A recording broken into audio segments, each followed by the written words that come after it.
konečně. Ježiši, vy jste ale vystrojený. Jeden jak na státnice a druhý jak na konec světa. Dodržování běžných rituálů je důležitý i ve stresujících podmínkách. Například britští vojáci v zákupech se denně pravidelně holili, aby si udrželi morálku. Koukám, že si udržuješ nejen morálku, ale i hladinku. Nerej do něj hned od začátku, prosím tě. Jakoby nestačilo, co se děje tam venku. No dobře. No, tak kdy začneme? Hlasováním o aktivaci protokolu? To není potřeba. Protokol už je aktivovaný tím, že máme hovor na tomhle kanálu.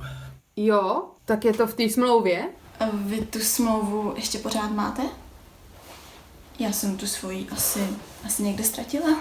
Jak jsi mohla ztratit něco tak důležitýho? Navíc, máš ji digitálně. Tak někde ji určitě mám, no ale jako jak mám asi vědět kde? No. A teď je to skoro 5 let. 7. No tak 7. Já nevím, tak mi ji pošlete a já to nemusím hledat.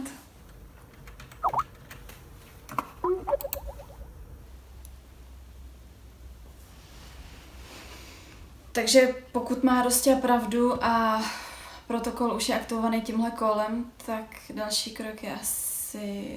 Hlasování o svolení provedení jednotlivých uliteb? To není přece žádná úlitba pro Boha. A navíc, žádná úlitba tam není napsaný. Si to přečti. Článek 3, článek 2, odstavec 3, písmeno B. Je to plnění. Teď už je to hrozně dlouho, co jsme to na té chatě psali. Si ten text nepamatuju po těch 5 letech. 7. No jo, furt. Navíc, víš vůbec, co to je úlitba, ty neználku? Úlitba je z latinského libatio, čili tekutina, která se obětuje. Prosím vás, tohleto odložte na později, pro Boha. Musíme řešit smrtelnou postel a ne Aristotela. No, to není žádný Aristoteles, Ježíši Kriste. Jak jste vy 2 mohli vystudovat právo? To dodnes opravdu nechápu. Měli jsme přece tebe? Jo, bez tebe v porotě bychom ty státnice neudělali asi ani jedna.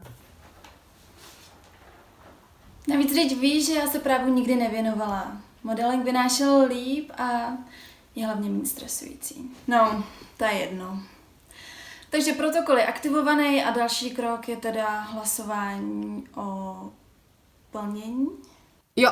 Ne, dalším krokem je otevření jednotlivých virtuálních schránek, což můžu udělat jenom já.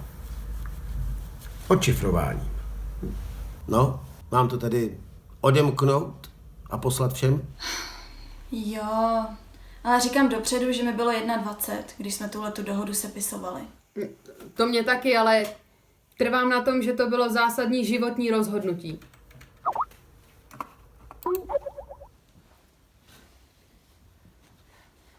Tak to si děláš prdel, ne? Ne, to nedělám. Tohle je moje přání a vy se mi nemáte co smát. Vy 2. Duo. Fetka a Štětka.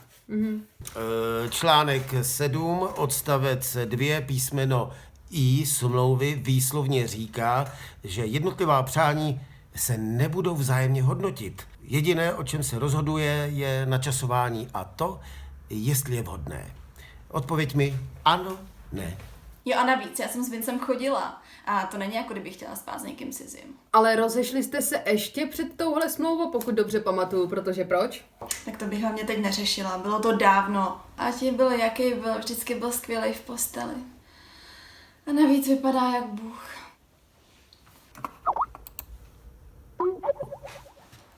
Ježiš, varování by nebylo. Já nechci, abyste věděli, jak je krásný. Bůh ví, jak vypadá teď, když tohle je před lety. Furt dobrý, hele, to postoval minulý týden. Ještě před veškerou touhletou hrůzou. Koukni se na něj, on je takový ňuník. Prostě furt ňuník. A navíc, alfa. Totální alfa. Tak alfa nebo ňuník? Oboje dohromady nejde. A alfanuník nejde? Co potom jsem já? Ty jsi kamarád. Ty se nepočítáš. Hele, ale to bylo ještě předtím. Teď můžeš být za chvíli třeba poslední chlap na světě a budeš totální alfa, která se počítá. No tak jo. Hele, zpátky k protokolu. Takže, jsme si jistí, že tohle je ta správná doba na plnění svých posledních přání?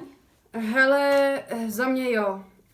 Vem si, že nikdo nevíme, jestli se zítra vzbudíme, anebo co bude. A proč bychom se neprobudili? No jistě, že se probudíme.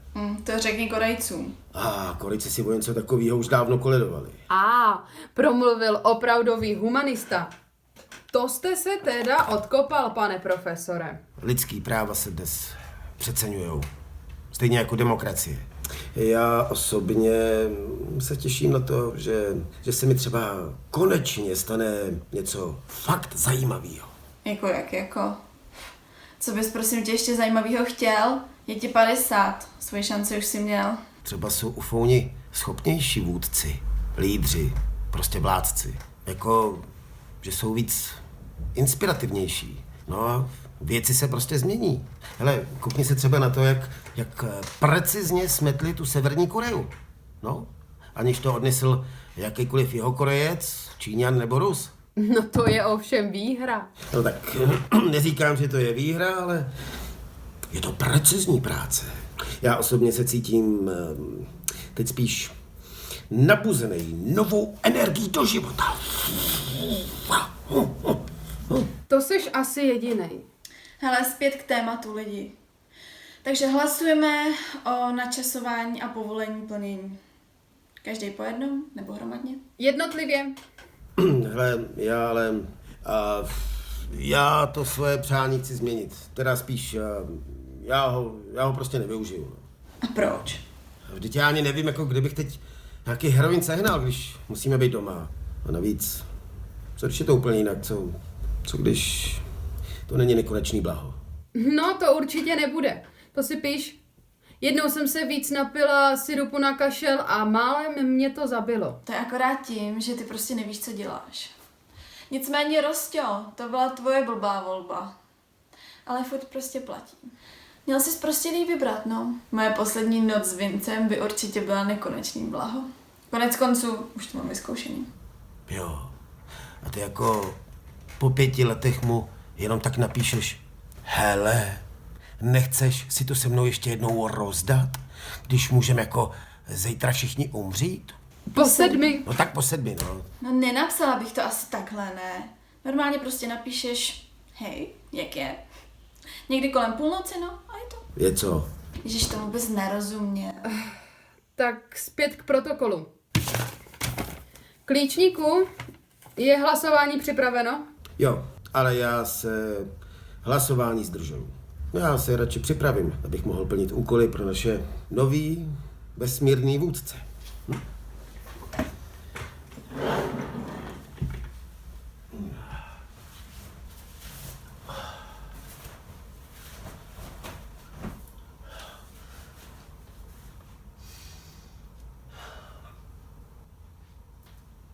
Se zbláznil?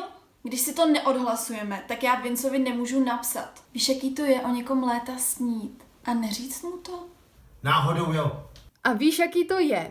Nepodívat se na poslední epizodu, poslední řady toho nejlepšího seriálu na světě, protože si chceš něco nechat na smrtelnou postel? A pak navíc se musíš snažit tolik let vyhnout spoilerům. Jo, a víš, jaký to je se rozejít s chlapem, co byl nejlepší v posteli jen proto, že... Nevím, ale vím, jaký to je, když člověk léta všechno věnuje svým studentům. Skamarádí se s nima. Pomáhá jim. A oni ho jenom využívají, aby je nechal projít u státnic. Kašlu na protokol. I na vás. Jdu cvičit. Jo, a Heisenberg na konci chcípne. To si děláš ty... Do píči, kurva! Ty hajza zasranej!